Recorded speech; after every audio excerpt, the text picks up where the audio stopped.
কলেজের দালালের কুকীর্তির কথাগুলো তথা পশ্চিমবাংলার মধ্যে আমরা দেখতে পাচ্ছি পঞ্চায়েত সমিতির সভাপতি কত লক্ষ টাকায় বিক্রি হবে।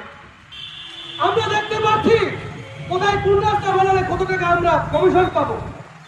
কিন্তু আমরা দেখতে পাচ্ছি আমাদের শ্রমিক ভাইদের জন্য আজকে মাঠে নেমে এই ভারত বন্ধ সফল করার ডাক দেওয়ার সাহস পাচ্ছে না বিজেপি।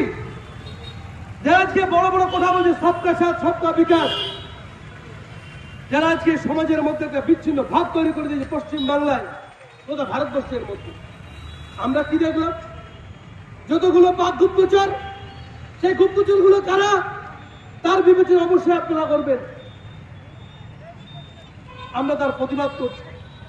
একটা ভারতবর্ষের মতো দেশে ভাত খাবে আর যাবে আর গুপ্তচরগিরি করবে, এটা মানা যায় না। সে সম্প্রদায়ের লোক হোক, সে যে পার্টির লোক হোক, সে সেই সে দালাল, সে দেশদ্রোহী, এটা পক্ষে আমরা। কিন্তু আপনারা কি করছেন? আপনারা শ্রম আইনের যে কোর্ট, সেই বিরুদ্ধে আপনারা কোনো সাহস পাচ্ছেন না। তাহলে আপনারা কিভাবে সবকা সাথ সবকা বিকাশ এর প্রতিবাদ করবেন না?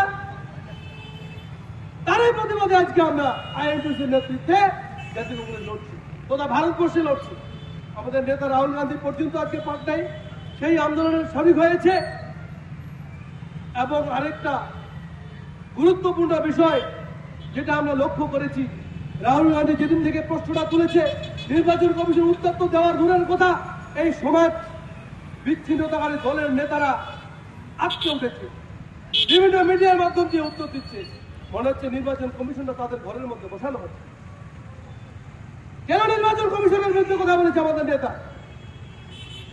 আজকে ঘুরপথে নির্বাচন কমিশনের মাধ্যম দিয়ে একটা এনআরসির মতো একটা অবস্থা চালু করে দিয়েছে বিহারে। আপনারা মনে করছেন বিহারে করেছে, পশ্চিমবাংলায় কি হবে? পশ্চিমবাংলায় অলরেডি চালুর জন্য নোটিফিকেশন হয়ে গেছে, যেই নোটিফিকেশনটা এখনো এসে পৌঁছায়নি, কিন্তু অর্ধ নোটিফিকেশন চলে এসছে। আমার কথা বিশ্বাস করতে হবে না, ভিডিও অফিসে যান। আগে লাগতো বাবা অথবা মায়ের যে কোনো একটা লিঙ্কের কাগজ এবং বার্থ সার্টিফিকেট দিতে হবে। তার সাথে আরেকটা বড় গল্প মনে আছে আপনাদের, এই গল্পটা আপনার শুনতে মনে হবে গল্প, আপনি একটু বাস্তবে চিন্তা করবেন। আধার কার্ড নিয়ে আর রেশন কার্ড নিয়ে একটা মানুষকে রেশন কার্ডের লিঙ্ক করার নামে হয়রান, আধার কার্ডের আপডেট করার নামে হয়রান। প্রত্যেকটা আধার কার্ডের কাজের সময় এই ভারতবর্ষের এই অবরক্ত গভর্নমেন্টটা 18% জিএসটি কাটে। যদি কোনো সমাজ বিচ্ছিন্নকারী দলের নেতা আমার সঙ্গে চ্যালেঞ্জ করতে চায়, চলে আসবেন।